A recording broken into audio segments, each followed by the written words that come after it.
ഇനി പറയുന്ന ചില വീടുകളിൽ അള്ളാഹുവിൻ്റെ റഹ്മത്തിൻ്റെ മലക്കുകൾ വരികയില്ല. അള്ളാഹുവിൻ്റെ റഹ്മത്തിൻ്റെ മലക്കുകൾ പ്രവേശിക്കാത്ത 12 തരത്തിലുള്ള വീടുകളുണ്ട്. ആ വീടുകളിൽ എന്തുകൊണ്ടാണ് മലക്കുകൾ പ്രവേശിക്കാത്തത്? അതിൻ്റെ കാരണം എന്താണ്? നമുക്കൊന്ന് കേൾക്കാം. ഇന്ന് നമ്മുടെ ഫുട്ബോൾ താരങ്ങൾ മെസ്സിയുടെയും നെയ്മറിൻ്റെയും ഉൾപ്പെടെ ക്രിക്കറ്റ് താരങ്ങളുടെയും സിനിമാ നടന്മാരുടെയും ശരീരത്തിലൊക്കെ കാണുന്ന പച്ചകുത്തുക, ടാറ്റു കുത്തൽ ഇന്ന് വ്യാപകമായി കൊണ്ടിരിക്കുന്നു. ഇസ്ലാമികപരമായി ടാറ്റു കുത്തുന്നത് അനുവദനീയമാണോ? അതും നമുക്കിതിലൂടെ വിശദമായി ചർച്ച ചെയ്യാം. നമ്മളിൽ ചില ആളുകളുടെ വീടുകൾ വലിയ 2 നിലയും 3 നിലയുമുള്ള വീടുകളുണ്ട്. വലിയ സുഖ സൗകര്യങ്ങളുള്ള വീടുകളുണ്ട്. ആ വീട്ടിൽ എപ്പോഴും രോഗങ്ങളാണ്, ഒരു സന്തോഷവുമില്ല, എപ്പോഴും പ്രയാസമാണ്. എന്നാൽ നമ്മുടെ അയൽവാസിയായ ചെറിയ കുടിൽ എപ്പോഴും സന്തോഷമാണ്, അവർക്ക് എപ്പോഴും വലിയ ആഹ്ലാദമാണ്. എന്തേ നമ്മുടെ വീട്ടിൽ അള്ളാഹുവിൻ്റെ ബറക്കത്തും റഹ്മത്തുമില്ല? അതിൻ്റെ കാരണം ഇനി പറയാൻ പോകുന്ന ചില കാര്യങ്ങൾ നമ്മുടെ വീട്ടിൽ ഉള്ളതുകൊണ്ടാണ്. അതിനെ സൂക്ഷിച്ചാൽ നമ്മുടെ വീട്ടിൽ അള്ളാഹുവിൻ്റെ റഹ്മത്തുണ്ടാകും. കേൾക്കാം വിശദമായി ഈ വീഡിയോയിലൂടെ. അസ്സലാമു അലൈക്കും വറഹ്മത്തുള്ളാഹി. ബിസ്മില്ലാഹി വൽഹംദുലില്ലാഹി അസ്സലാത്തു വസ്സലാമു അലാ റസൂലില്ലാഹി വഅലാ ആലിഹി വസ്വഹ്ബിഹി അജ്മഈൻ. അമ്മാ ബഅദ്. സ്നേഹ ബഹുമാനം നിറഞ്ഞ മുഅ്മിനീങ്ങളെ, ഇന്ന് നമ്മൾ പരിശോധിക്കുന്ന വീഡിയോ, നമുക്കറിയാം അല്ലാഹു തആല നമുക്ക് നൽകിയിട്ടുള്ള അനുഗ്രഹങ്ങളിൽ പ്രധാനപ്പെട്ട ഒന്നാണ് വീട് എന്നുള്ളത്. നമുക്ക് സ്വസ്ഥമായി താമസിക്കുവാൻ, നമ്മുടെ മക്കൾ, നമ്മുടെ ഭാര്യ എല്ലാവർക്കും ഒന്നിച്ചിരിക്കുവാനും അതുപോലെ തന്നെ നമുക്ക് സ്വസ്ഥമായി ഒന്ന് കിടന്നുറങ്ങുവാനും സാധിക്കുന്ന ആലയമാണ് വീട് എന്നുള്ളത്. വീട് പല രൂപത്തിലുണ്ട്. ചിലപ്പോൾ വാടക വീട്ടിൽ കിടക്കുന്നവരുണ്ടാവാം, അല്ലെങ്കിൽ സ്വന്തമായ വീടുകളിൽ കിടക്കുന്നവരുണ്ടാവാം, അല്ലെങ്കിൽ ഫ്ലാറ്റുകളിൽ താമസിക്കുന്നവർ, അല്ലെങ്കിൽ ചില റൂമുകൾ, വീട് എന്ന് പറയാൻ പറ്റാതെ ഒരു റൂം, ഒറ്റ റൂം, ആ റൂമിൽ തന്നെ എല്ലാ സൗകര്യങ്ങളും ഒതുക്കിയിട്ടുള്ള അങ്ങനെ ജീവിക്കുന്നവരുണ്ട്. അപ്പോൾ എന്താവട്ടെ, നമുക്ക് കിടന്നുറങ്ങാൻ പറ്റുന്ന, സ്വസ്ഥമായിട്ട് കിടന്നുറങ്ങാൻ പറ്റുന്ന ഒരു സ്ഥലം, അത് അള്ളാഹുവിൻ്റെ വലിയ അനുഗ്രഹമാണ്. ഇന്ന് നമ്മൾ പരിശോധിക്കുന്നത് ആ അനുഗ്രഹമാകുന്ന നമ്മുടെ വീട്ടിലേക്ക് ഏത് സമയത്തും ആര് വരണം? റഹ്മത്തിൻ്റെ മലക്കുകൾ വരണം. ഈ റഹ്മത്തിൻ്റെ മലക്കുകൾ നമ്മുടെ വീട്ടിലേക്ക് വന്നാൽ മാത്രമേ അള്ളാഹുവിൻ്റെ ഭാഗത്ത് നിന്നുള്ള വലിയ സലാമത്ത്, സമാധാനം നമ്മുടെ വീട്ടിലും നമ്മുടെ കുടുംബത്തിലും ഉണ്ടാവുകയുള്ളൂ. ഇന്ന് നമ്മൾ പരിശോധിക്കുന്നത് 12 തരം വീടുകളിൽ അള്ളാഹുവിൻ്റെ റഹ്മത്തിൻ്റെ മലക്കുകൾ കടന്നു വരികയില്ല. നബി സല്ലല്ലാഹു അലൈഹി വസല്ലമ തങ്ങളുടെ ഹദീസുകൾ പഠിച്ച് ചർവണം നടത്തിയ മഹാന്മാരായ പണ്ഡിതന്മാർ അവരുടെ പല പല കിതാബുകളിൽ രേഖപ്പെടുത്തിയ കാര്യങ്ങളെല്ലാം കൂടി ഒറ്റ വീഡിയോയായിട്ട് നമ്മൾ പറയുകയാണ്. 12 തരം വീടുകളിൽ അള്ളാഹുവിൻ്റെ റഹ്മത്തിൻ്റെ മലക്കുകൾ കടന്നു വരികയില്ല. നമുക്കറിയാം, ഈമാൻ കാര്യത്തിൽ നമ്മൾ വിശ്വസിക്കുന്ന പ്രധാനപ്പെട്ട ഒരു കാരണം, ഈമാൻ കാര്യത്തിലെല്ലാം പ്രധാനപ്പെട്ടതാണ്. അതിൽ അതിപ്രധാനപ്പെട്ട ഒന്നാണ് അള്ളാഹുവിൻ്റെ മലക്കുകളിൽ വിശ്വസിക്കുക. അള്ളാഹുവിൻ്റെ മലക്കുകൾ നമ്മൾ മദ്രസ തൊട്ടേ പഠിച്ചിട്ടുണ്ട്. നമ്മുടെ പ്രവാചകന്മാർക്കെല്ലാം അല്ലാഹു തആല വഹ്യ് കൊടുക്കുക എന്ന ജോലി ഏൽപ്പിച്ചിരിക്കുന്നത് ജിബ്രീൽ അലൈഹിസ്സലാത്തു വസ്സലാമയാണ്. അതുപോലെ തന്നെ മഴ, ഇടി, കാറ്റ്, മിന്നൽ തുടങ്ങിയ ജോലിയെല്ലാം, അതിൻ്റെ കാര്യങ്ങളൊക്കെ അല്ലാഹു തആല ഏൽപ്പിച്ചിരിക്കുന്നത് മീകായിൽ അലൈഹിസ്സലാത്തു വസ്സലാമയാണ്. സൂറെന്ന കാഹളത്തിൽ ഊതുന്ന ജോലിയാണ് മഹാനായ ഇസ്രാഫീൽ അലൈഹിസ്സലാത്തു വസ്സലാം. അതുപോലെ തന്നെ മനുഷ്യരാകുന്ന മനുഷ്യർ, അതുപോലെ ജിന്നുകൾ, മറ്റ് ജന്തു ജീവജാലങ്ങൾ എല്ലാത്തിൻ്റെയും റൂഹിനെ പിടിക്കുന്ന, ആത്മാവിനെ പിടിക്കുന്ന ജോലിയാണ് അസ്രാഈൽ അലൈഹിസ്സലാത്തു വസ്സലാം. മുൻകർ നക്കീർ എന്ന് പറയുന്ന 2 മലക്കുകളുണ്ട്. ആ മലക്കുകളുടെ ജോലി ഖബറിൽ വരുന്ന ആളുകളെ ചോദ്യം ചെയ്യുക എന്നുള്ള ജോലിയാണ്. റക്കീബ്, അതീദ് എന്ന് പറയുന്ന 2 മലക്കുകളുണ്ട്. അതായത് ഒരു മനുഷ്യൻ്റെ വലത് തോളിലും ഇടത് തോളിലും ഇരിക്കുന്ന നന്മയും തിന്മയും രേഖപ്പെടുത്തുന്ന 2 മലക്കുകളാണ്. മാലിക് എന്ന മലക്കുണ്ട്, നരകത്തെ കാക്കുന്ന മലക്കാണ്. അതുപോലെ റിദ്വാൻ എന്ന മലക്കുണ്ട്, അത് സ്വർഗത്തെ കാക്കുന്ന മലക്കാണ്. ഇങ്ങനെ 10 മലക്കുകളുടെ പേരുകൾ നമ്മളൊക്കെ മദ്രസയിൽ പഠിച്ചിട്ടുണ്ട്. ഇതല്ലാത്ത കോടാനു വരുന്ന മലക്കുകളെ അല്ലാഹു തആല ഭൂമി ലോകത്ത് സൃഷ്ടിച്ചിട്ടുണ്ട്. ഇതിൽ അള്ളാഹുവിൻ്റെ റഹ്മത്തിൻ്റെ മലക്കുകളുണ്ട്, അതായത് റഹ്മത്തുമായിട്ട് ഭൂമിയിലേക്ക് ഇറങ്ങി വരുന്ന മലക്കുകൾ. അതുപോലെ അള്ളാഹുവിൻ്റെ ഭാഗത്തു നിന്നുള്ള ബറക്കത്തുമായി ഭൂമിയിലേക്ക് ഇറങ്ങി വരുന്ന മലക്കുകൾ. അതുപോലെ അള്ളാഹുവിൻ്റെ ഭാഗത്തു നിന്നുള്ള മഗ്ഫിറത്ത്, പാപമോചനവുമായിട്ട് ഇറങ്ങി വരുന്ന മലക്കുകളുണ്ട്. അതുപോലെ അള്ളാഹുവിൻ്റെ ഭാഗത്തു നിന്നുള്ള ശിക്ഷയുമായിട്ട് ഇറങ്ങി വരുന്ന മലക്കുകളുമുണ്ട്. ഇങ്ങനെ 4 വിധത്തിലുള്ള മലക്കുകളാണ്. ഇതിൽ അള്ളാഹുവിൻ്റെ റഹ്മത്തും അള്ളാഹുവിൻ്റെ ബറക്കത്തും അള്ളാഹുവിൻ്റെ മഗ്ഫിറത്ത്, ഈ 3ഉമായിട്ട് ഒരു 12 വീടുകളിൽ അള്ളാഹുവിൻ്റെ ഈ മലക്കുകൾ പ്രവേശിക്കുകയില്ല എന്ന് മഹാന്മാർ പറയുന്നു. അതിൽ 1-ാമത്തെ വീട് പഠിച്ചു വെച്ചോ. 1-ാമത്തെ വീട് ദാറുൻ ഫീഹൽ കൽബ്. 1-ാമത്തെ വീട് മഹാന്മാർ പറയുന്നു പട്ടികളുള്ള, നായയുള്ള വീടാണ്. നായയുള്ള വീടാണ്. ഇന്ന് നമ്മുടെ നാട്ടിലൊക്കെ നായയെ വളർത്താറുണ്ട്. അതിനെ എങ്ങനെയാണ് വളർത്തുന്നത്? വലിയൊരു സ്റ്റാറ്റസ് ആയിട്ട്, അല്ലെങ്കിൽ ഒരു പൊങ്ങച്ചത്തിന് വേണ്ടി. ആളുകൾ വരുമ്പോൾ ഓ പട്ടിയുള്ള വീടാണ് എന്ന് ആളുകൾ പറയണം. അതുപോലെ തന്നെ പട്ടിയെ വളർത്തുക മാത്രമല്ല, അത് സ്വന്തം ഒരു മോനെപ്പോലെ അല്ലെങ്കിൽ മോളെപ്പോലെ കരുതിയിട്ട് തൻ്റെ വീടിൻ്റെ ഉള്ളിൽ, ബെഡ്റൂമിൽ ഉൾപ്പെടെ, ബാത്റൂമിൽ ഉൾപ്പെടെ, കിച്ചൺ ഉൾപ്പെടെ എല്ലാ സ്ഥലങ്ങളിലും കയറി ഇറങ്ങാനുള്ള സ്വാതന്ത്ര്യം. അതുപോലെ തന്നെ പട്ടിക്ക് വേണ്ടി പ്രത്യേക ഭക്ഷണം, പ്രത്യേക മുറി, അതുപോലെ പ്രത്യേക ശുചീകരണ പ്രവർത്തനങ്ങൾ, ഇതെല്ലാം ചെയ്യുന്ന ഒരു രൂപത്തിലേക്ക് ഇന്നുള്ള കാലത്തിലെ ആധുനിക മനുഷ്യർ മാറിക്കൊണ്ടിരിക്കുകയാണ്. ഇതിൽ പല മുസ്ലിമീങ്ങളുടെ വീട്ടിലും ഈ നായയെ വളർത്തുന്നുണ്ട്. അത് നമുക്ക് പാടില്ലാത്തതാണ്. നായയെ വളർത്താം, ഇസ്ലാം നമുക്ക് അനുവാദം നൽകുന്നുണ്ട്. 2-3 കാരണങ്ങൾ. 1, നമ്മുടെ കൃഷി സംരക്ഷിക്കാൻ. 2, നമ്മുടെ വീട് കാക്കാൻ. അതായത് കള്ളന്മാർ ഒരുപാടുള്ള, കൊള്ളക്കാരുള്ള സ്ഥലമാണ്. ആ സ്ഥലങ്ങളിൽ അവരുടെ ആ ഉപദ്രവത്തിൽ നിന്നും രക്ഷ കിട്ടാൻ നായയെ വളർത്താം. അതുപോലെ കള്ളന്മാരുടെ ശല്യം, ആ ശല്യം ഇല്ലാതിരിക്കാൻ നായയെ വളർത്താം. അതുപോലെ വേട്ടയ്ക്ക് വേണ്ടി നായയെ വളർത്താം. അതുപോലെ നമുക്ക് ഒരുപാട് ആടുകളുണ്ട്, പശുക്കളുണ്ട്. അപ്പോൾ മറ്റു ഉപദ്രവകരമായ ജീവികളിൽ നിന്നും സംരക്ഷിക്കാൻ നായയെ വളർത്താം. ഈ പറയപ്പെട്ട കാരണങ്ങൾക്കല്ലാതെ നായയെ വളർത്താൻ ഇസ്ലാം അനുവാദം നൽകുന്നില്ല. ഇന്ന് നമ്മുടെ പല മുസ്ലിം വീടുകൾ, ആ മുസ്ലിമീങ്ങളുടെ വീട് പോട്ടെ, അവർക്കത് വളർത്തുകയോ വളർത്താതിരിക്കുകയോ എന്തും ചെയ്യാം. കാരണം അവരുടെ മതം അതൊക്കെ അനുശാസിക്കുന്നുണ്ട്. പരിശുദ്ധമായ ഇസ്ലാം നായയെ വളർത്താൻ പറയുന്നുണ്ട്. എന്തിന്? ഇപ്പൊ പറഞ്ഞ ഈ കാര്യങ്ങൾക്ക് വേണ്ടി മാത്രം. ഇന്ന് പല മുസ്ലിം വീടുകളിലും നായയെ വളർത്തുന്നത്, ഇപ്പോൾ നമുക്കറിയാമല്ലോ, ഒരുപാട് ചെറിയ നായയുണ്ട്. അതുപോലെ കാണാൻ ഒരു ക്യൂട്ട്നെസ്, കാണുമ്പോൾ ഒരു രസം തോന്നുന്ന, പൊക്കം കുറഞ്ഞത്, അതുപോലെ മുഴുവനും രോമമുള്ള ഒരുപാട് നായ്ക്കുട്ടികളുണ്ട്. അതിനെയൊക്കെ വളർത്തുന്നു. എന്തിന്? ഒരു കാരണവുമില്ല, വെറുതെ ഒരു നായ വീട്ടിലുണ്ടാവുക. അത് പാടില്ലാത്തതാണ്. അങ്ങനെ നായയെ ഈ പറയപ്പെട്ട കാരണങ്ങൾക്കല്ലാതെ വളർത്തുന്ന വീടുകളിൽ അല്ലാഹുവിൻ്റെ റഹ്മത്തിൻ്റെ മലക്കുകൾ പ്രവേശിക്കുകയില്ല. 2-മത്തേത് രൂപം, കോലം, അതൊക്കെ ഉള്ള വീടുകളാണ്. ഇപ്പോൾ ആധുനികപരമായി വലിയ ബംഗ്ലാവ് പോലെ 2-3 ഒക്കെ നിലയുള്ള വീടുകൾ പണിയുന്നുണ്ട്. അതൊക്കെ പൈസ ഉള്ളവർക്ക് അതനുസരിച്ച് ചെയ്യാം, ഇസ്രാഫ് ആവരുത് എന്ന് മാത്രം. അപ്പോൾ ഈ വീട് പണിയുമ്പോൾ വീടിൻ്റെ മുന്നിൽ ചെറിയൊരു പൂന്തോട്ടം പോലെ ഉണ്ടാകും, ഒരു ഗാർഡൻ ഉണ്ടാകും, ചിലപ്പോൾ ചെറിയ കുളം പോലെ ഉണ്ടാകും. ആ കുളത്തിൽ താമര വെച്ചിട്ടുണ്ടാകും. ആ താമരക്ക് ഉള്ളിലൂടെ അല്ലെങ്കിൽ താമരയുടെ ചുവട്ടിലായി ഒരു കൊറ്റി നിൽപ്പുണ്ടാകും. ഒരു കൊറ്റി, അത് പണിത് വെച്ചിരിക്കുകയാണ്. അല്ലെങ്കിൽ ഞങ്ങളുടെ നാട്ടിലൊക്കെ കൊക്ക് എന്ന് പറയും, കൊക്കിൻ്റെ രൂപമുണ്ടാക്കി വെച്ചിട്ടുണ്ട്. അതുപോലെ ആനയുടെ രൂപം. അതുപോലെ നമ്മൾ കയറി വരുമ്പോൾ ഗേറ്റിൻ്റെ 2 ഭാഗത്ത്, ഗേറ്റിൻ്റെ മുകളിൽ അവിടെയായിട്ട് സിംഹത്തിൻ്റെ രൂപം വെച്ചിട്ടുണ്ടാകും.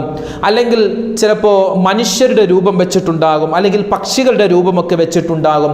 ഇങ്ങനെയുള്ള രൂപങ്ങൾ ഒരു വീടിൻ്റെ മുന്നിൽ നമ്മൾ വെച്ചിട്ടുണ്ട് എങ്കിൽ അള്ളാഹുവിൻ്റെ പരിശുദ്ധമായ ഹദീസ് പഠിച്ച പണ്ഡിതന്മാർ പറയുന്നു, ആ വീടുകളിലേക്ക് അള്ളാഹുവിൻ്റെ റഹ്മത്തിൻ്റെ മലക്കുകൾ പ്രവേശിക്കുകയില്ല. ഈ പറയപ്പെട്ട രൂപങ്ങൾ വെച്ചത് നമ്മൾ തന്നെ വെച്ചിട്ടുള്ളതാണ്. ഇത് കേൾക്കുമ്പോൾ പല ആളുകളും ചോദിക്കും, ഉസ്താദേ അങ്ങനെയാണെങ്കിൽ ഞങ്ങളുടെ വീടിൻ്റെ നേരെ വാതിക്കെ ഒരു ഗാന്ധിയുടെ പ്രതിമയുണ്ട്, അപ്പോൾ ഞങ്ങളുടെ വീട്ടിൽ മലക്കുകൾ പ്രവേശിക്കില്ലേ? അതൊന്നും ഒരു ചോദ്യമേ അല്ല. കാരണം എന്താണ്? ആ ഗാന്ധിയുടെ രൂപം വെച്ചത് നമ്മളല്ലല്ലോ. നമ്മളല്ലല്ലോ വെച്ചത്.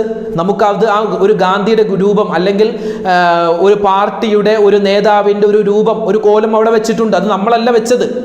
അതും നമ്മളുമായിട്ടൊരു ബന്ധവുമില്ല. ഈ പറഞ്ഞത് നമ്മുടെ വീടിൻ്റെ ഗേറ്റിൻ്റെ ഉള്ളിലേക്ക് കടന്നാൽ കൊറ്റി ഒരു സ്ഥലത്ത്, അല്ലെങ്കിൽ ഒരു പൂച്ചയുടെ രൂപം ഒരു സ്ഥലത്ത്, അല്ലെങ്കിൽ ഒരു പട്ടിയുടെ രൂപം ഒരു സ്ഥലത്ത്, ആനയുടെ രൂപം ഒരു സ്ഥലത്ത്, അത് നമ്മൾ വരുന്ന ആളുകളെ ആകർഷിക്കാൻ, ഒരു ആകർഷണം ഉണ്ടാവാൻ, ഒരു രസത്തിന്, എന്താ പറയുക, ഒരു എൻ്റർടൈൻമെൻറ്റിന് വേണ്ടി ഒരു രൂപമൊക്കെ വെച്ച് കഴിഞ്ഞാൽ അള്ളാഹുവിൻ്റെ റഹ്മത്തിൻ്റെ മലക്കുകൾ പ്രവേശിക്കുകയില്ല. പരിശുദ്ധമായ ഇസ്ലാം പ്രധാനമായും കടന്നു വന്ന ആ ഒരു സിറ്റുവേഷൻ, അതായത് ഇസ്ലാം തുടങ്ങിയ ആ ഒരു കാലഘട്ടം വിഗ്രഹാരാധനകൾ ഒരുപാടുണ്ടായ കാലമാണ്. നബി തങ്ങളുടെ സല്ലല്ലാഹു അലൈഹി വസല്ലം തങ്ങളുടെ കാലത്ത് ആ സമയത്താണ് റസൂലുള്ളാഹി തങ്ങൾ പറഞ്ഞത്, നിങ്ങളുടെ വീടുകളിൽ വിഗ്രഹങ്ങളോ വിഗ്രഹങ്ങളുടെ രൂപങ്ങൾ, അവരുടെ വിഗ്രഹങ്ങളുടെ ഫോട്ടോകൾ പോലും വെക്കാൻ പാടില്ല, പ്രതിമകൾ പോലും വെക്കാൻ പാടില്ല. അങ്ങനെ വെച്ച് കഴിഞ്ഞാൽ ആ വീട്ടിൽ റഹ്മത്തിൻ്റെ മലക്കുകൾ പ്രവേശിക്കുകയില്ല. പിന്നെ പല ആളുകളും ചോദിക്കുന്ന ഒരു ചോദ്യം എന്ന് പറഞ്ഞാൽ, ഉസ്താദെ, അങ്ങനെ ഫോട്ടോ വെക്കാൻ പാടില്ല എങ്കിൽ ഞങ്ങളുടെ വീട്ടിൽ വരുന്ന പത്രം, അത് മലയാള മനോരമയാവട്ടെ, മാതൃഭൂമിയാവട്ടെ, മാധ്യമമാവട്ടെ, ചന്ദ്രിക, സുപ്രഭാതം, ഏത് പത്രമാവട്ടെ, സിറാജ് ഉൾപ്പെടെ എല്ലാ പത്രത്തിലും ഒരുപാട് ഫോട്ടോകൾ വരും. മന്ത്രിമാരുടെ ഫോട്ടോ, അതല്ല കായിക താരങ്ങൾ, ഇപ്പോൾ കായിക താരങ്ങളുടെ ഫോട്ടോ കൊണ്ട് പത്രങ്ങൾ നിറഞ്ഞിരിക്കുകയാണ്. അപ്പോൾ അതുമൊക്കെ ഒരു ഫോട്ടോയല്ല. അപ്പോൾ അതൊക്കെ ഞങ്ങളുടെ വീടിൻ്റെ ഉമ്മറപ്പടിയിൽ കിടപ്പുണ്ടാകും, അല്ലെങ്കിൽ ഡൈനിങ് ടേബിളിൽ കിടപ്പുണ്ടാകും. അപ്പോൾ ആ സമയത്ത് ഞങ്ങളുടെ വീട്ടിലേക്ക് മലക്കുകൾ പ്രവേശിക്കുമോ? ഇല്ലല്ലോ. അങ്ങനെയല്ല, ഇതൊന്നുമല്ല നമ്മൾ പറഞ്ഞത്. പത്രത്തിൽ വന്ന ഫോട്ടോ കണ്ട് മലക്കുകൾ തിരിച്ചു പോകും, അങ്ങനെയല്ല. അല്ലെങ്കിൽ നമ്മുടെ വീട്ടിൻ്റെ ഷോക്കേസിൽ നമ്മൾ എന്ത് വെച്ചിട്ടുണ്ട്? ഒരു ഷീൽഡ് വെച്ചിട്ടുണ്ട്. ആ ഷീൽഡിൽ ചെറിയ രൂപത്തിൽ നമ്മുടെ മോൻ്റെ ഫോട്ടോ ഉണ്ട്.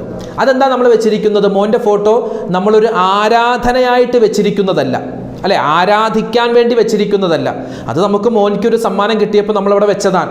അവിടെ അഫൂവ് ചെയ്യപ്പെടുന്നുണ്ട്, അവിടെ മാപ്പ് ചെയ്യപ്പെടുന്നുണ്ട്. എന്നാലും അങ്ങനെ ഷോക്കേസിൽ വെക്കാതിരിക്കലാണ് നല്ലത്. അതൊരു സൂക്ഷ്മതയാണ്. ഇനി അഥവാ വെച്ച് കഴിഞ്ഞാൽ തന്നെ അതിന് കുഴപ്പമില്ല എന്ന് പറഞ്ഞ പണ്ഡിതന്മാരുമുണ്ട്. കാരണം ഇവിടെ വിഗ്രഹങ്ങളുടെ സൂറത്തുകൾ, ഫോട്ടോകൾ വെക്കാൻ പാടില്ല എന്ന് പറഞ്ഞാൽ ചില വീടുകളിൽ മരിച്ച ആളുകളുടെ ഫോട്ടോ വെക്കും, മരിച്ച വാപ്പാൻ്റെ ഫോട്ടോ, മരിച്ച ഉമ്മാൻ്റെ ഫോട്ടോ, എന്നിട്ട് നോക്കി ഇടക്ക് ഒരു ആത്മനിർവൃത്തി കൊള്ളു, ഓ എൻ്റെ വാപ്പാനെ നോക്കിയേ, എൻ്റെ ഉമ്മാനെ നോക്കിയേ. അത് പാടില്ലാത്തതാണ്. ഇപ്പോൾ നമ്മുടെ ഫുട്ബോൾ കളിക്കാർ നെയ്മറിൻ്റെയും മെസ്സിയുടെയൊക്കെ ഫോട്ടോ പല വീടുകളിലും പല ഭിത്തികളിലും നിറച്ച് ഒട്ടിച്ചു വെച്ചിരിക്കുകയാണ്. അങ്ങനെ ഒട്ടിച്ചു വെക്കുന്നത് പ്രോത്സാഹിപ്പിക്കപ്പെടാൻ പാടില്ല. അതൊക്കെ എടുത്തു മാറ്റേണ്ടതാണ്. കാരണം ഇനി വരുന്ന തലമുറ അത് തെറ്റിദ്ധരിച്ച് മറ്റു പല ആരാധനകളിലേക്കും പോവാൻ സാധ്യതയുണ്ട്. അതുകൊണ്ടും അങ്ങനെ ഫോട്ടോകൾ വീട്ടിൽ ഒട്ടിച്ചു വെക്കുന്നതിനെ നിരുത്സാഹപ്പെടുത്തണം. അത് ചെയ്യാതിരിക്കലാണ് നല്ലത്. സൂക്ഷ്മത, അങ്ങനെ ചെയ്യാൻ പാടില്ല. അത് കാര്യങ്ങൾ പ്രത്യേകം ശ്രദ്ധിക്കുക. അപ്പോൾ ഇവിടെ ചില ചോദ്യങ്ങൾ വരും. അങ്ങനെയാണെങ്കിൽ ഉസ്താദെ, ഞങ്ങളുടെ വീട്ടിൽ കൊച്ചുകുട്ടികൾ ഈ ഡോള് വെച്ച് കളിക്കും, അല്ലേ? ഡോള് വെച്ച് കളിക്കും. അതിൽ പട്ടിയുടെ രൂപമുള്ളത്, പൂച്ചയുടെ രൂപമുള്ളത്, കടുവയുടെ രൂപമുള്ളത് അതൊക്കെ ഉണ്ടാകും. അങ്ങനെയാണെങ്കിൽ ഞങ്ങൾ എന്ത് ചെയ്യും? അതൊന്നും ഈ പറഞ്ഞതിൽ ഉൾപ്പെടുകയില്ല. നമ്മുടെ കുട്ടികൾ കളിക്കുന്ന ടോയ്സുകൾ, അത് പാവ, അത് പൂച്ചയുണ്ടാകും, പട്ടി ഉണ്ടാകും, മറ്റ് ജീവികളുടെ കോലങ്ങളൊക്കെ ഉണ്ടാകും. അതൊന്നും ഈ പറഞ്ഞതിൽ ഉൾപ്പെടുകയില്ല. അത് പ്രത്യേകം ശ്രദ്ധിക്കുക. അതുപോലെ തന്നെ നമ്മുടെ ഷോക്കേസിൽ നമ്മൾ ഒരു രസത്തിന് വേണ്ടി നമ്മൾ ഗൾഫിൽ നിന്ന് കൊണ്ടുവന്നു, അല്ലെങ്കിൽ നമ്മുടെ മകൻ ഗൾഫിൽ നിന്ന് കൊണ്ടുവന്നപ്പോൾ നല്ലൊരു ഒരു പക്ഷിയുടെ രൂപം കൊണ്ടുവന്നു, അല്ലെങ്കിൽ ചെറിയൊരു പൂച്ചയുടെ രൂപം കൊണ്ടുവന്നു. നല്ല രസമുണ്ട് കാണാൻ, അതിവിടെ തന്നെ ഇരിക്കട്ടെ. ഷോക്കേസിൽ വെക്കുന്ന എത്രയോ വീട്ടുകാരുണ്ട്. ഇത് കേൾക്കുമ്പോൾ നമ്മുടെ ഷോക്കേസിലേക്കൊന്ന് നോക്കിയേ, എത്ര പട്ടിയും പൂച്ചയും കടുവയും സിംഹവും ഒക്കെ എത്ര ചെറിയ ചെറിയ രൂപങ്ങൾ ഇരിപ്പുണ്ടാകും. അതൊക്കെ ഉണ്ടെങ്കിൽ ഒന്ന് മാറ്റിവെക്കുക. നമ്മുടെ ആ ഷോക്കേസിൽ വെക്കാൻ പാടില്ല. ഇത് ഞാൻ നിങ്ങളോട് ഒരു ദേഷ്യപ്പെട്ടുകൊണ്ട് പറയുന്നതല്ല, ദീനിൻ്റെ നിയമമാണ് ഞാൻ പറയുന്നത്. ഏതാണ് കുഴപ്പമില്ല, നമ്മുടെ കുട്ടികൾ കളിക്കുന്ന ഡോളുകൾ കുഴപ്പമില്ല. അത് നമ്മുടെ കുട്ടികൾക്ക് കളിക്കാൻ വേണ്ടി, അവരുടെ ഒരു രസത്തിനും ഒരു സുഖത്തിനും വേണ്ടി നമ്മൾ വാങ്ങിക്കൊടുത്തതാണ്. അതല്ലാതെ അത് ഒരു രൂപമായിട്ട് നമ്മൾ നമ്മുടെ വീട്ടിൽ വെച്ചതല്ല. അപ്പോൾ അത് കുഴപ്പമില്ല. അപ്പോൾ രൂപങ്ങളുള്ള, കോലങ്ങളുള്ള വീട്ടിലേക്ക് അള്ളാഹുവിൻ്റെ റഹ്മത്തിൻ്റെ മലക്കുകൾ പ്രവേശിക്കുകയില്ല. മൂന്നാമത് പറയുന്നു കനീസകൾ എന്ന് പറഞ്ഞാൽ ക്രിസ്ത്യൻ പള്ളികൾ. കാരണം ആ ക്രിസ്ത്യൻ പള്ളികളുടെ ഉള്ളിൽ എന്താ ഉള്ളത്? അവരുടെ ഈശോയുടെ മറിയത്തിൻ്റെ ഒക്കെ ഒരുപാട് രൂപങ്ങളും ഫോട്ടോകളൊക്കെ ഉള്ളതാണ്.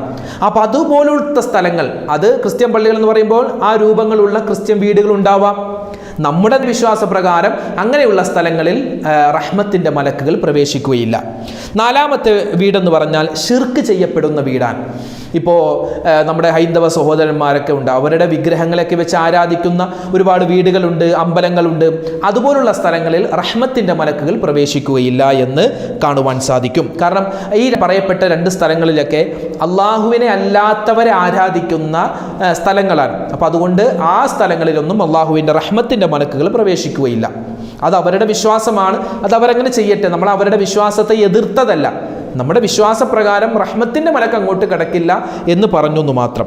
അഞ്ചാമത്തേത് ദാറുൻ ഫീഹാ ശാരിബുൽ ഖംർ, കള്ളുകുടിയനുള്ള ഒരു വീട്ടിൽ റഹ്മത്തിൻ്റെ മലക്കുകൾ പ്രവേശിക്കുകയില്ല എന്ന് മുത്തുനബി മുഹമ്മദ് മുസ്തഫ സ്വല്ലല്ലാഹു അലൈഹി വസല്ലം. കള്ളുകുടി എന്ന് പറയുമ്പോൾ കഞ്ചാവ് ഉപയോഗിക്കുന്ന മകനുണ്ടോ, അല്ലെങ്കിൽ മയക്കുമരുന്ന് ഉപയോഗിക്കുന്ന ജ്യേഷ്ഠനുണ്ടോ, അനിയനുണ്ടോ, അല്ലെങ്കിൽ നമ്മുടെ മകനുണ്ടോ, മരുമകനുണ്ടോ, നമ്മുടെ ഭർത്താവുണ്ടോ, കള്ളു കുടിക്കുന്ന ഭർത്താവുണ്ടോ, ആ വീട്ടിലേക്ക് റഹ്മത്തിൻ്റെ മലക്കുകൾ പ്രവേശിക്കുകയില്ല.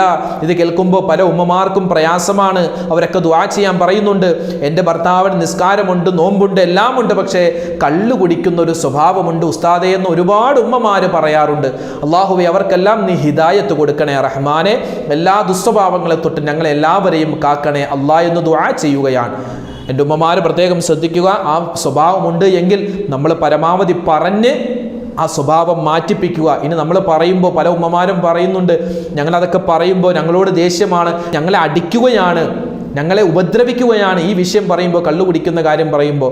അപ്പോൾ നിങ്ങൾ കൂടുതൽ ഇനി പറയാൻ നിൽക്കണ്ട, അത് അള്ളാഹുവും അവരും തമ്മിൽ നോക്കിക്കോളും. അതുകൊണ്ട് നിങ്ങൾ എപ്പോഴും ഇസ്തിഗ്ഫാർ പറയുക. കാരണം റഹ്മത്തിൻ്റെ മലക്കുകൾ പ്രവേശിക്കില്ല എന്ന് നബി തങ്ങൾ പറഞ്ഞ ഒരു വീടായി നിങ്ങളുടെ വീട് മാറാൻ പാടില്ല. അതുകൊണ്ട് എപ്പോഴും ഇസ്തിഗ്ഫാറും തൗബയുമായിട്ട് കഴിഞ്ഞുകൂടുക. പിന്നെ ആറാമത്തേത് ദാറുൻ ഫീഹൽ ഖംർ, കള്ള് ഉള്ള വീടാണ്.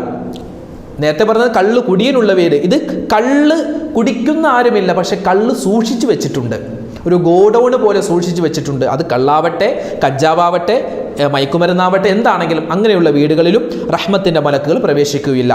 ഏഴാമത്തേത് മൻ ഖത്തഅർ റഹിം, മൻ ഒരുവൻ്റെ വീടാണ് ഖത്തഉർ റഹിം, കുടുംബബന്ധം മുറിച്ചവൻ്റെ വീടാൻ.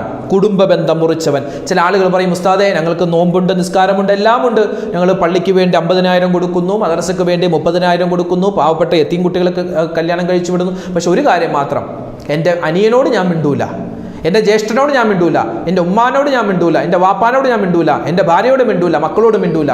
പോയി ഈ പറയപ്പെട്ട എല്ലാ നല്ല കർമ്മവും പോയി. അതുകൊണ്ട് കുടുംബ ബന്ധം മുറിച്ച ആളുകളുണ്ടോ, വാപ്പാനോട് പിണങ്ങുന്നവർ, ഉമ്മാനോട് പിണങ്ങുന്നവർ, അതുപോലെ ഭാര്യയോട്, മക്കളോട്, ജ്യേഷ്ഠനോട്, അനുജനോട്, അയൽവാസികളോട് പിണങ്ങി കഴിയുന്നവരുണ്ടോ, പിണക്കം മാറ്റാതെ നിങ്ങളുടെ വീട്ടിലേക്ക് റഹ്മത്തിൻ്റെ മലക്ക് പ്രവേശിക്കുമെന്ന് നിങ്ങൾ വിചാരിക്കേണ്ട. എട്ടാമത്തേത് വലിയ അശുദ്ധിക്കാരനും വലിയ അശുദ്ധിക്കാരിയും ഉള്ള വീട്. ഇതെന്താ ഉസ്താദ് ഇങ്ങനെ പറയുന്നത്? അപ്പം ഞങ്ങളൊക്കെ വലിയ അശുദ്ധിക്കാരാകുമല്ലോ, പലപ്പോഴും ഭാര്യയുമായിട്ടൊക്കെ ബന്ധപ്പെടുമ്പോൾ വലിയ അശുദ്ധിക്കാരാകുമല്ലോ, അപ്പം ഞങ്ങളുടെ വീട്ടിലേക്ക് മലക്കുകൾ പ്രവേശിക്കില്ല എന്നാണോ റഹ്മത്തിൻ്റെ മലക്കുകൾ? അതല്ല ഇവിടെ ഉദ്ദേശം. വലിയ അശുദ്ധിക്കാരനായി, വലിയ അശുദ്ധിക്കാരിയായി, എന്നിട്ടും കുളിക്കാതെ, ശുദ്ധിയാവാതെ ഒരുപാട് നേരം കുളിക്കാതെ നടക്കുന്ന ആളുകളുണ്ട്.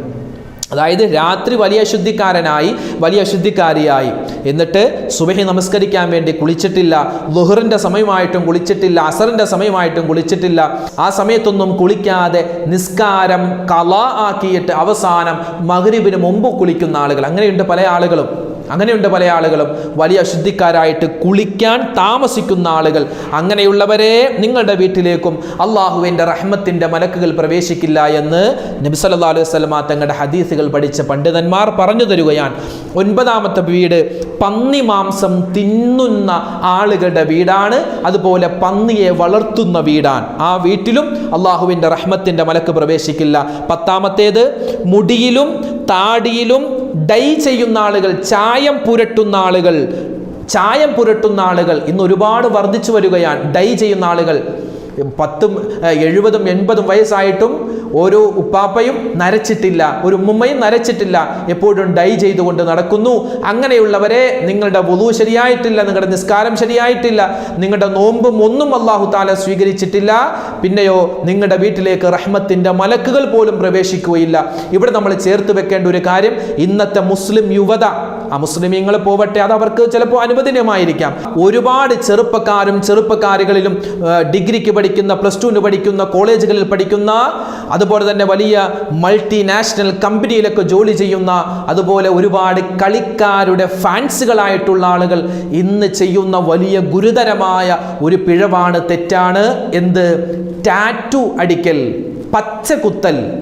ഫിഫ വേൾഡ് കപ്പ് നടക്കുന്ന ഈ കാലത്ത് നമ്മുടെ പ്രധാനപ്പെട്ട എന്നല്ല, ഒട്ടുമിക്ക കളിക്കാരുടെയും, ഫുട്ബോൾ പ്ലെയർ എന്നല്ല, ക്രിക്കറ്റ് താരങ്ങൾ, കോഹ്ലി ഉൾപ്പെടെ, അതുപോലെ ഇപ്പോഴത്തെ മെസ്സി ഉൾപ്പെടെ, നെയ്മർ ഉൾപ്പെടെ ഒരുപാട് കളിക്കാർ ഇന്ന് ശരീരത്ത് പല രൂപത്തിലും, പല കോലത്തിലും, പല ഭാഷയിലും, പല ചിത്രങ്ങളായിട്ട് ടാറ്റു അടിക്കുന്നവരുണ്ട്, പച്ച കുത്തുന്നതുണ്ട്. അവരുടെ കയ്യിൻ്റെ ഭാഗത്തുണ്ട്, നെഞ്ചിൻ്റെ ഭാഗത്തുണ്ട്, അതുപോലെ പുറത്തുണ്ട്, അത് കഴുത്തിൻ്റെ ഭാഗത്ത്, ചിലപ്പോൾ കയ്യിൻ്റെ ഈ ഭാഗത്ത്, അങ്ങനെ പല രൂപത്തിലും പച്ച കുത്തുന്ന ഒരു പ്രവണത ഇന്ന് വർദ്ധിച്ചു വരികയാണ്. ഇന്ന് അതുമായി ബന്ധപ്പെട്ട് വലിയ ബിസിനസ് തന്നെ നടക്കുന്നുണ്ട്. നമ്മുടെ മുക്കിലും മൂലയിലും, നമ്മുടെ എറണാകുളം ജില്ല ഉൾപ്പെടെ കേരളത്തിലെ എല്ലാ ജില്ലകളിലും അതിന് പ്രത്യേക കോഴ്സുകളുണ്ട്, അതിന് പ്രത്യേക പഠിക്കാനുള്ള പരിശീലനം കൊടുക്കുന്നു. അങ്ങനെ യുവാക്കളും യുവതികൾ ഉൾപ്പെടെ, യുവതികൾ അവരുടെ ശരീരത്തിലെ പല ഭാഗത്തും, രഹസ്യഭാഗത്ത് ഉൾപ്പെടെ പല ഭാഗത്തും, മുഖത്ത്, അതുപോലെ ചെവിയുടെ പുറകിൽ, അങ്ങനെ പല സ്ഥലത്തും ടാറ്റു അടിക്കുകയാണ്. ഇത് പരിശുദ്ധമായ ഇസ്ലാം പറയുന്നു പച്ച കുത്തുക. പണ്ട് പച്ചകുത്തലാണ്, ഇന്നതും അതിൻ്റെ കോലവും രൂപമൊക്കെ മാറി ടാറ്റു ആയി എന്ന് മാത്രം. പച്ച കുത്തുക എന്നുള്ളത് തനിച്ച ഹറാമാണ്. അങ്ങനെ പച്ച കുത്തിയവൻ, അവൻ വുളു എടുത്താൽ വുളു ശരിയാവില്ല, വുളു ശരിയാവാതെ നിസ്കരിച്ചാൽ നിസ്കാരം ശരിയാവില്ല. പ്രത്യേകം ശ്രദ്ധിക്കണം. അങ്ങനെ എന്തെങ്കിലും നമ്മൾ ചെയ്തിട്ടുണ്ട് എങ്കിൽ അത് കളയാനുള്ള മാർഗം എന്താണോ അത് സ്വീകരിച്ച് അത് നിർബന്ധമായും കളയേണ്ടതാണ്. എൻ്റെ മുസ്ലിം യുവാക്കളോടും യുവതികളോടും സ്നേഹബുദ്ധിയെ ഉണർത്തുന്നു. കാരണം നമ്മൾ മരിച്ചെങ്ങാനം പോയി കഴിഞ്ഞാൽ, നമ്മൾ മരിച്ചതിന് ശേഷം നമ്മുടെ മയ്യത്തുകുളി ശരിയാവില്ല പച്ച കുത്തിയിട്ടുണ്ട് എങ്കിൽ. അതുപോലെ തന്നെയാണ് ഡൈ ചെയ്താലും അങ്ങനെയാണ്. പിന്നെ മുടിയൊക്കെ വടിച്ച് കളഞ്ഞ് പിന്നെ ഒരുപാട് അതിൻ്റെ പുറകെ നൂലാമാലകളാണ്. അങ്ങോട്ടൊന്നും അത് കടക്കേണ്ട, അങ്ങോട്ടൊന്നും പോവേണ്ട ഒരു ആവശ്യം വരുത്തരുത്. അതുകൊണ്ട് പച്ച കുത്തിയിട്ടുള്ള, അറിയാതെ പച്ച കുത്തിയിട്ടുള്ള ആളുകളുണ്ടാവാം. അവർക്ക് ഇതിൻ്റെ ഗൗരവം ഒരുപക്ഷെ അറിഞ്ഞോളണമെന്നില്ല. നമ്മളങ്ങനെ ചെയ്തിട്ടുണ്ട് എങ്കിൽ, അല്ലെങ്കിൽ നമ്മുടെ കുടുംബത്തിൽ, നമ്മുടെ മക്കളിൽ, നമ്മുടെ ഭാര്യയിൽ, നമ്മുടെ ഭർത്താവിൽ ആരെങ്കിലുമൊക്കെ അങ്ങനെ ചെയ്തിട്ടുണ്ട് എങ്കിൽ അവരെ പറഞ്ഞ് ബോധ്യപ്പെടുത്തുക. അത് പരിശുദ്ധമായ ഇസ്ലാം പാടില്ല എന്ന് നിർബന്ധമായും പറഞ്ഞ കാര്യമാണ്. അതെന്തോ ഇസ്ലാം അങ്ങനെ പറയുന്നത്? ഇസ്ലാം എല്ലാത്തിലും ഒരുപാട് ഇതാണ്. അതെ, ഇസ്ലാം എന്ന് പറഞ്ഞാൽ അങ്ങനെയാണ്. ഇസ്ലാം എന്ന് പറഞ്ഞാൽ ഒരു മനുഷ്യൻ എന്ത് ചെയ്യണം ചെയ്യണ്ട എന്ന് കൃത്യമായി പറഞ്ഞിട്ടുണ്ട്. അത് നമ്മുടെ നന്മക്ക് വേണ്ടിയാണ്. ഇന്ന് വലിയ ത്വക്ക് ക്യാൻസർ ഉണ്ടാവാൻ കൂടുതൽ കാരണം ഈ പച്ച കുത്തുന്നതാണ് എന്നിന്ന് ശാസ്ത്രം കണ്ടുപിടിച്ചിരിക്കുകയാണ്. ശാസ്ത്രം ഇതൊന്നും പറയാത്ത കാലത്ത് ഇസ്ലാം പറഞ്ഞു നിങ്ങൾ പച്ച കുത്താൻ പാടില്ല. നബി തങ്ങളുടെ കാലത്തേ ഉണ്ട് ഇതിൻ്റെ പല വേർഷനുകൾ. അതിങ്ങനെ മാറി മാറി മാറി ഇന്നത്തെ കാലത്ത് ടാറ്റുവായി മാറിയിരിക്കുന്നു. മനുഷ്യന്റെ യഥാർത്ഥ രൂപത്തിന് മേൽ, അള്ളാഹു നമുക്ക് നൽകിയിട്ടുള്ള രൂപത്തിൻ്റെ മേൽ രൂപമാറ്റം വരുത്തലാണ് ഈ കാര്യങ്ങൾ. അതുകൊണ്ട് അതൊന്നും ചെയ്യാൻ പാടില്ല. അത് പ്രത്യേകം ശ്രദ്ധിക്കുക. അള്ളാഹു തആല നമ്മെ കാക്കുമാറാവട്ടെ. അപ്പോൾ ഇങ്ങനെയുള്ള ആളുകളുടെ വീട്ടിലേക്കും അള്ളാഹുവിൻ്റെ റഹ്മത്തിൻ്റെ മലക്ക് പ്രവേശിക്കില്ല.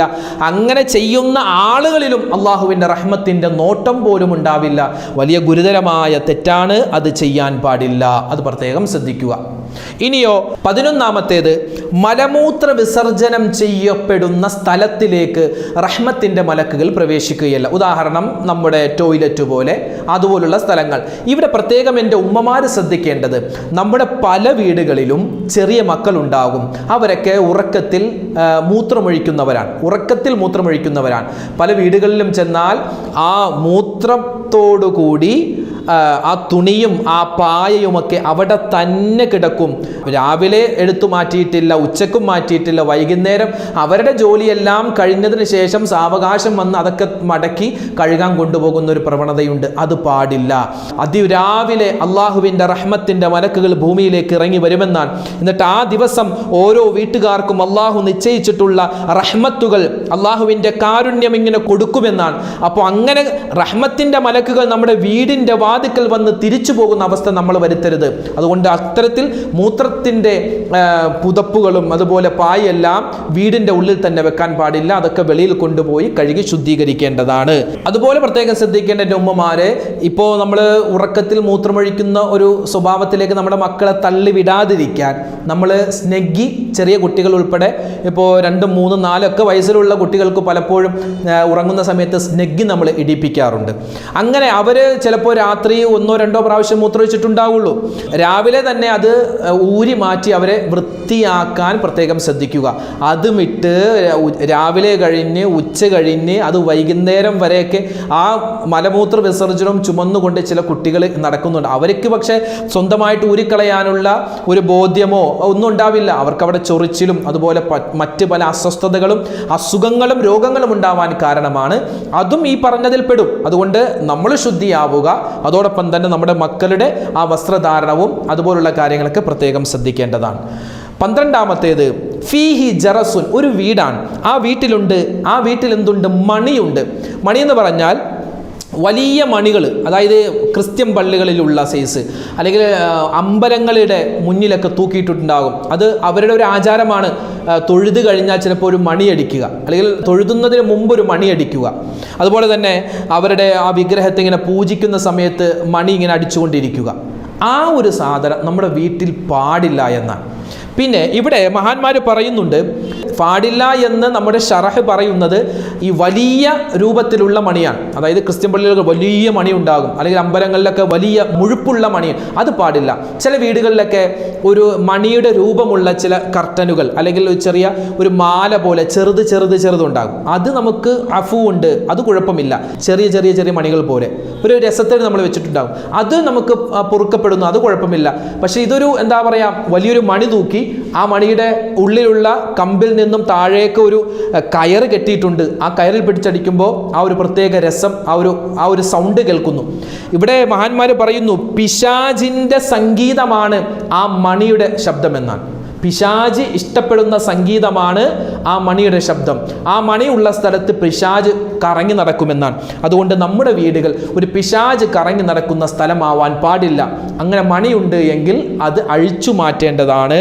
ആ സ്ഥലത്ത് അള്ളാഹുവിൻ്റെ റഹ്മത്തിൻ്റെ മലക്കുകൾ പ്രവേശിക്കില്ല എന്ന് മുത്തുനബി സല്ലല്ലാഹു അലൈഹി വസല്ലമ തങ്ങൾ നമുക്ക് പറഞ്ഞു തരുകയാണ്. അപ്പോൾ ഈ കാര്യങ്ങളെല്ലാം എൻ്റെ പ്രിയപ്പെട്ട ഉമ്മമാരും ഉപ്പമാരും പ്രത്യേകം ശ്രദ്ധിക്കുക.